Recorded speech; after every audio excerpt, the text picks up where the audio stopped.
김두한, 넌 이제 정진영이의 적이다. 이 한마디가 두 친구의 운명을 완전히 갈라놓았습니다. 오늘 야인시대 55화에서는 김두한이 공산당과 결별하고 우익의 길로 나아가는 결정적인 순간을 만나보겠습니다. 윤호TV입니다. 오늘도 야인시대와 함께 하겠습니다. 어느 조용한 장소, 김두한과 정진영 두 사람이 마주 앉아 있습니다. 긴장감이 흐르는 가운데 정진영이 간절한 목소리로 말합니다. 지금이라도 늦지 않았어. 두한아, 다시 돌아와라. 넌 지금 악질 반동들에게 속고 있어. 김두한이 고개를 저으며 대답합니다. 진영아, 이번엔 네가 틀렸어. 난 무식하긴 하지만 그렇다고 눈뜬 장님은 아니야. 날 속인 건 바로 공산주의자들이었다. 난 잠시 동안이었지만 허수아비처럼 거기에 놀아놨어. 그러나 이제는 알았어. 다 거짓말이었어. 정진영이 필사적으로 설득합니다. 너를 위한 거짓말이었어. 너를 위해서였어. 믿어다오, 두한아. 난 너의 친구야. 너의 둘도 없는 친구야. 김두한이 단호하게 말합니다. 난 너처럼 아는 게 많지는 않다.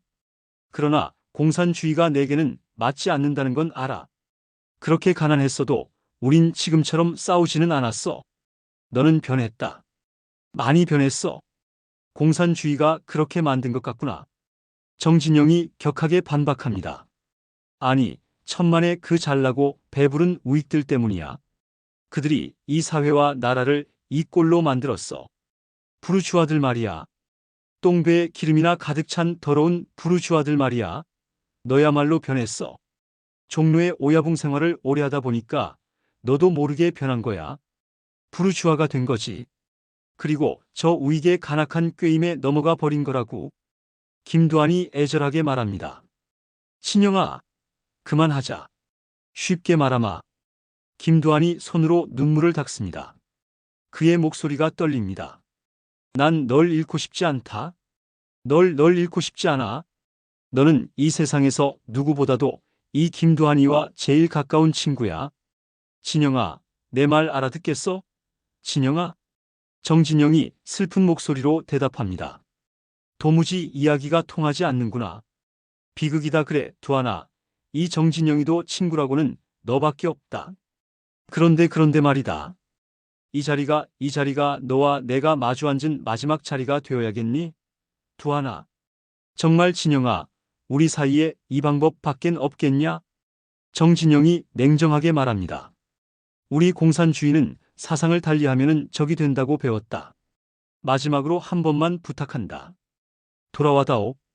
돌아오지 않으면 너와 나는 적이다. 김두한이 눈을 감고 고개를 숙입니다. 정진영이 다시 한번 간청합니다. 돌아와다오. 돌아와다오, 두한아. 돌아오란 말이야, 임마. 김두한이 천천히 눈을 뜨고 앞을 노려봅니다. 진영아, 난 언제까지, 네가 돌아올 때까지 기다리겠다. 두한아, 임마. 정진영이 어금니를 깨물고 필사적으로 감정을 사기려 합니다.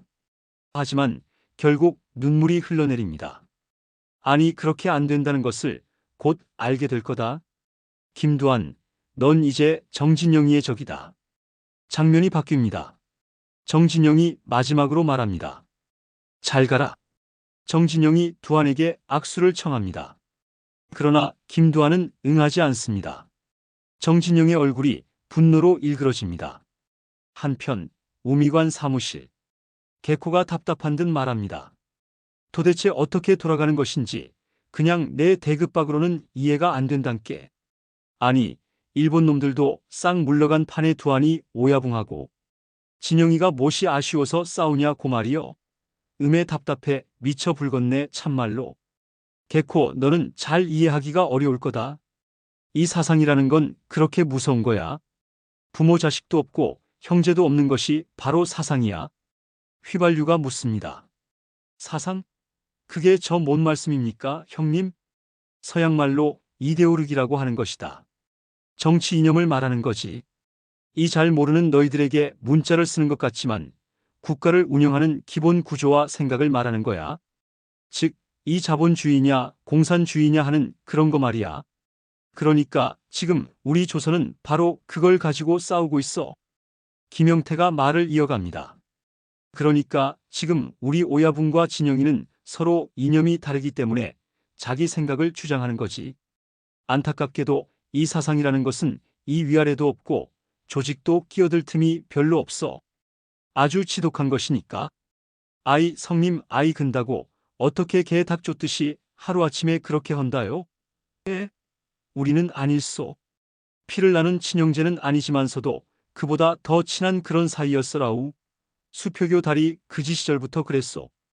오히려 추우면은 꼭 껴안고 자고 찬밥 한 덩이라도 얻어오면은 그걸 나눠 먹는 그런 사이였어라. 공산당이고 우익이고 다 안 하면 그만 아니여라. 흑. 우미관 패거리들의 표정이 어둡습니다. 김영태가 한숨을 쉽니다. 그렇게 간단한 문제가 아니야. 복잡해. 개코가 손으로 눈물을 닦으며 질질 짭니다. 김영태가 무겁게 말합니다. 우리 식구들 중에도 상당수가 진영이를 따라 좌익 쪽으로 붙었어. 경우에 따라서는 이 두한이와 진영이 뿐만 아니라 우리들도 서로 나뉘어져서 싸워야 할지도 몰라. 개코가 애원합니다. 금깨라 영태 형님이 두 사람을 좀 말려주쇼. 진영이나 두한 오야붕이나 영태. 형님 말은 무시 못한 깨라. 개코가 모자를 던지듯 벗으며 슬퍼합니다. 한편 김두한은 혼자 음식점에 앉아 깊은 생각에 잠겨 있습니다. 어린 시절 정진영의 목소리가 들려옵니다. 공부 열심히 해서 높은 사람 돼가지고 우리 같은 거지도 없고 부자도 없는 누구나 같은 피로도 치마를 입을 수 있는 세상을 만들 거야. 청년 정진영의 목소리가 이어집니다. 나는 공산당이 될 거야. 못 사는 사람들을 위해 일할 거야. 프로레타리아.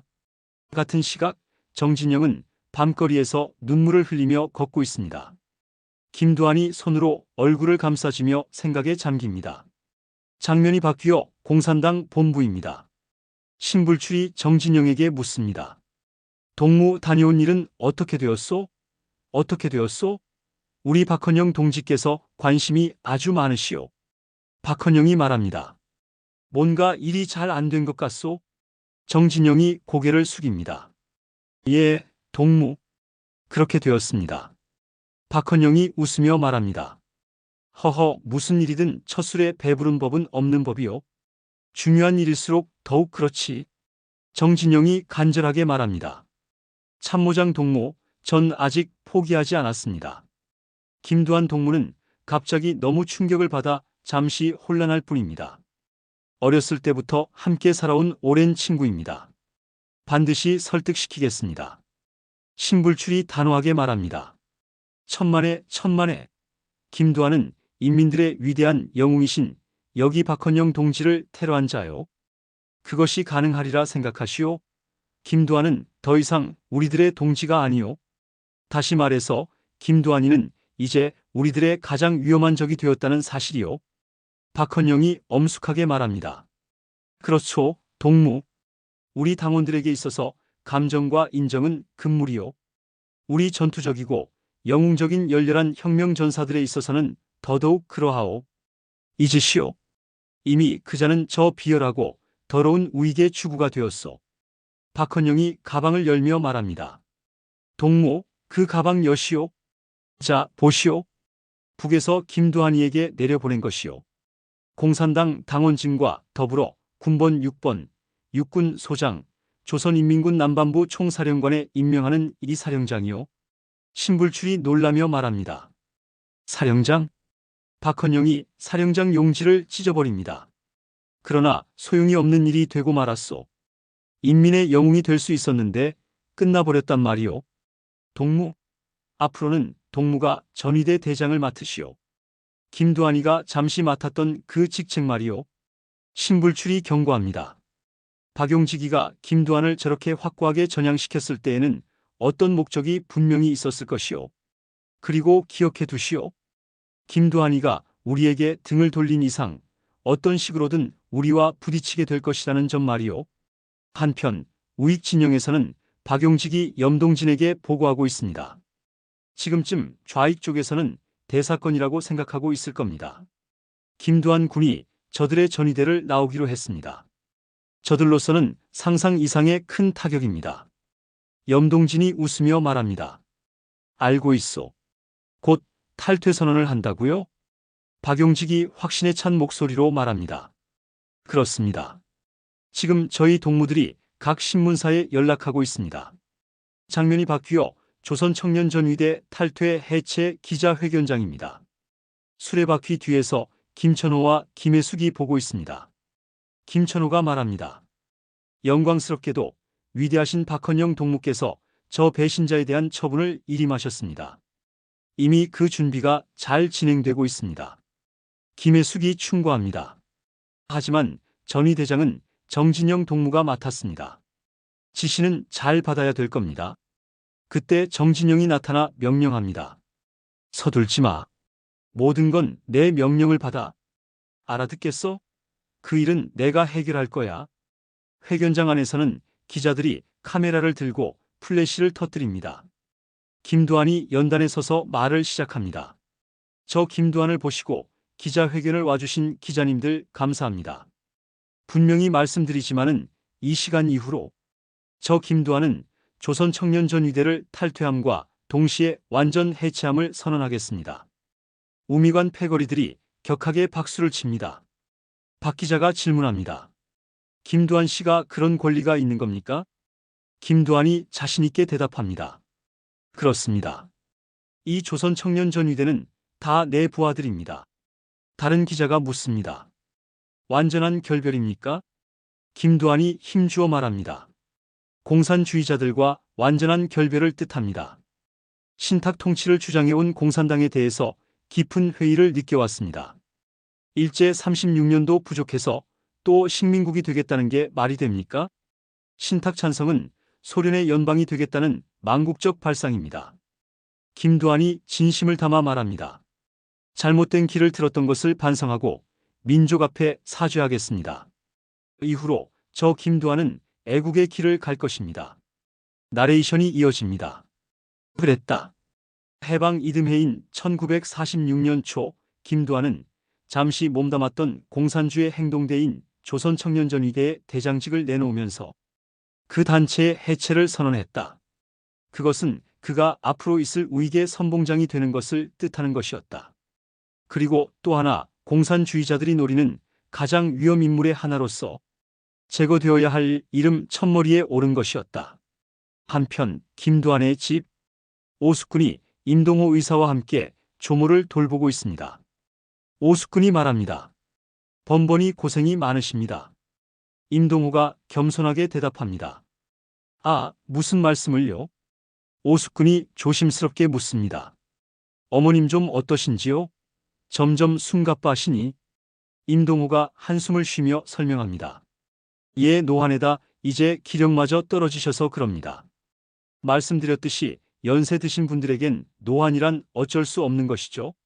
사람들이 옛부터 세월병이라고도 하지 않습니까? 조모가 힘없는 목소리로 말합니다.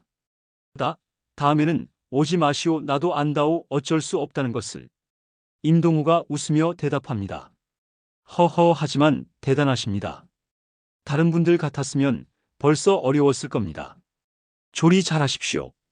조모가 고개를 끄덕입니다. 고맙소. 조모가 중얼거립니다. 쓸데없는 짓들을 했어. 아, 이제 다 살았는데 의사는 왜 자꾸? 아범은 오늘도 안 왔지? 이재희가 대답합니다. 예, 할머님. 조모가 쓸쓸하게 말합니다. 그래, 뻔히 안 올 걸 알면서도 기다리는 게 여자지. 그 마음 나도 안다. 방 안에서 아기 기물동이 보채입니다. 이재희가 아기를 달래며 말합니다. 아닙니다. 할머님. 장면이 바뀌어 염동진의 사무실입니다. 염동진이 잠시 놀라며 묻습니다. 전위대를 해체하고 오는 길이다? 김두한이 대답합니다. 예, 동지. 염동진이 만족스럽게 말합니다. 그래. 이제 앞으로 무슨 일을 할 생각인가? 유진산이 웃으며 설명합니다. 하하, 그렇지 않아도 기자들의 질문이 쏟아졌었습니다. 이제 곧 결성될 대한민청에서 감찰부장 일을 맡게 될 것입니다. 더불어 별동대 대장직도 맡게 될 것이고요. 박용직이 보충 설명합니다. 별동대는 행동대를 말합니다. 그 말하자면은 전투부대라고 할 수 있겠지요. 염동진이 김두한을 바라보며 말합니다. 김두한 동지답구만. 유진산이 웃습니다. 허허. 며칠 후 김두한은 박용직, 김우옥, 상하이 조와 함께 술자리를 갔습니다. 김두한이 말합니다. 좋습니다. 이 술자리라면 내가 아는 곳이 꽤 있습니다. 박용직이 제안합니다. 아닐세. 오늘은 진고개 쪽으로 가보세. 거기도 명동도 가깝고 남산과도 가까워서 한적하고 좋아. 김우옥이 동의합니다. 좋지요. 상하이도 찬성합니다. 예, 좋죠. 술자리에서 상하이 조가 말합니다. 정말 김두한 오야붕 얘기는 많이 들었습니다. 내가 상해에 오래 있었는데 시라손이라는 이름 다음으로 형씨 이름이었소. 농담이 아니고 언제 꼭 한번 붙어봅시다. 김두한이 웃으며 대답합니다. 그럽시다. 허나 알아두시오. 주먹과 운동은 달라요. 상하이가 인정합니다. 뭔가 아시는 분이시구만.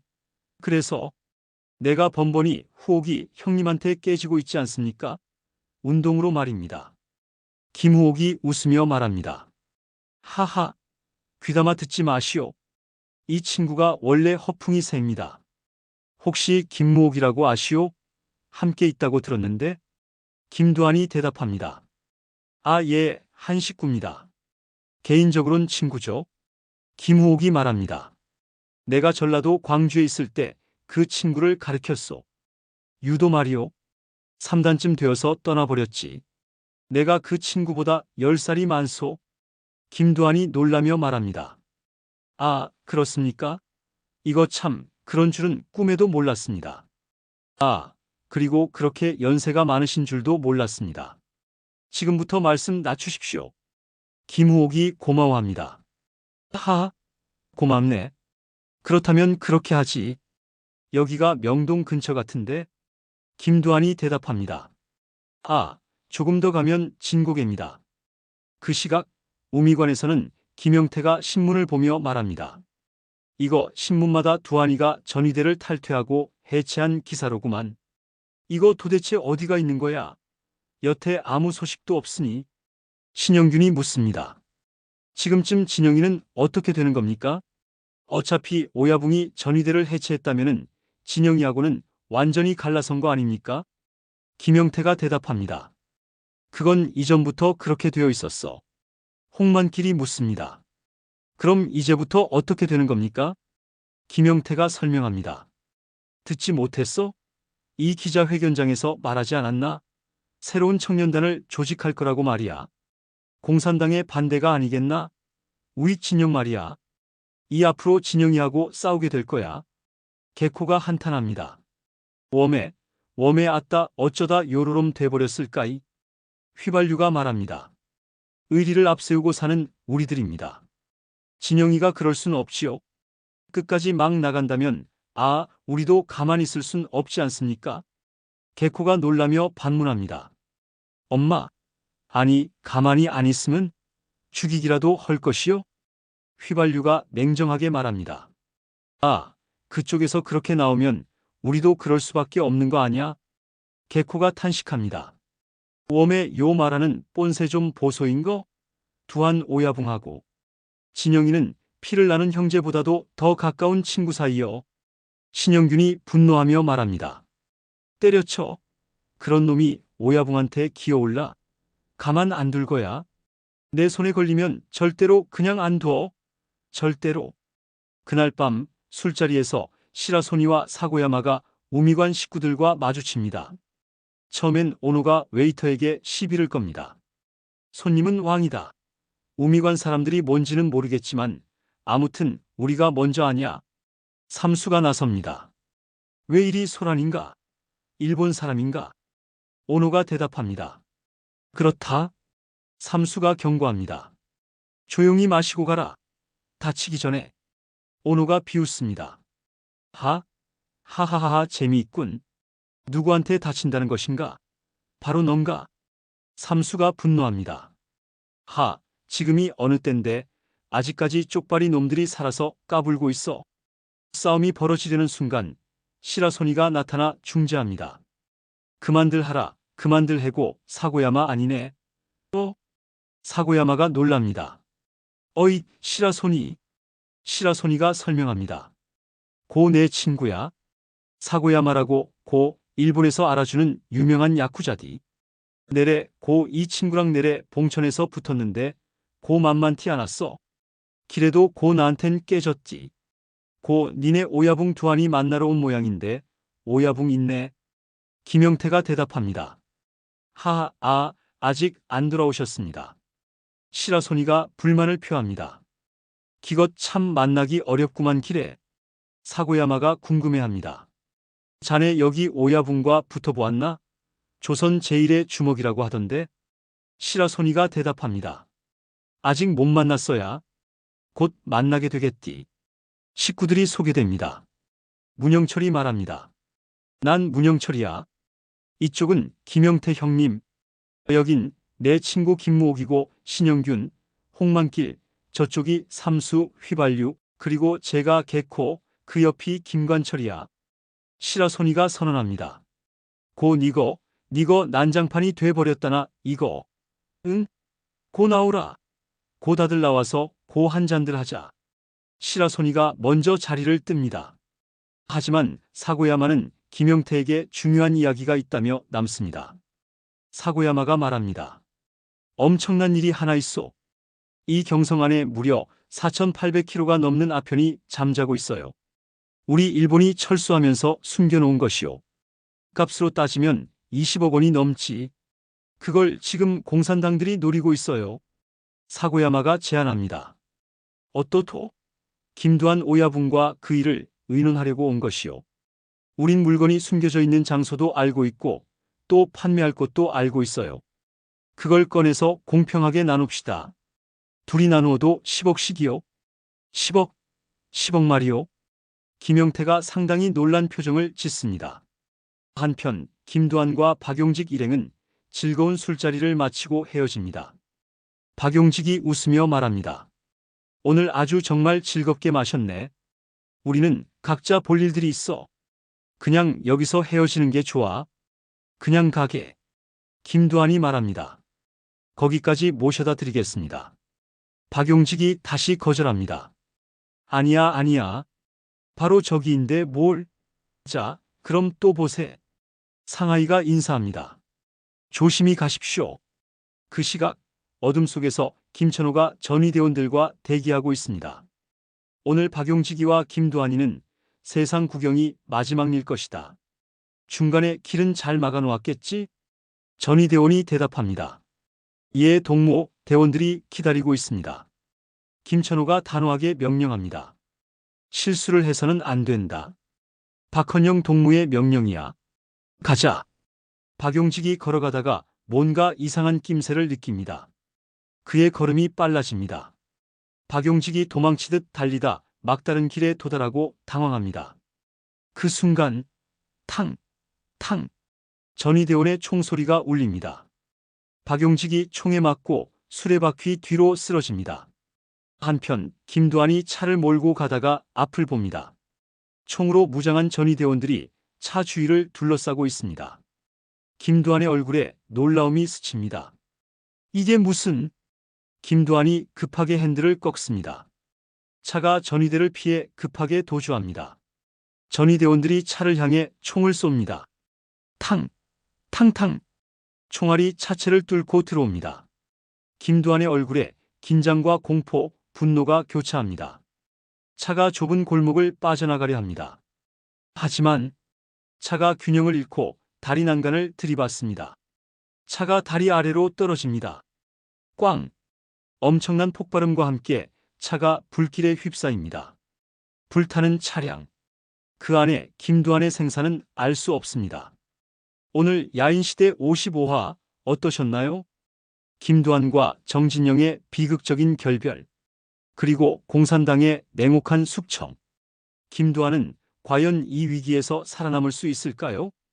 다음 화에서는 생사의 기로에 선 김두한과 본격적인 좌우 대립이 펼쳐집니다. 오늘 영상이 좋으셨다면 좋아요와 구독 부탁드립니다.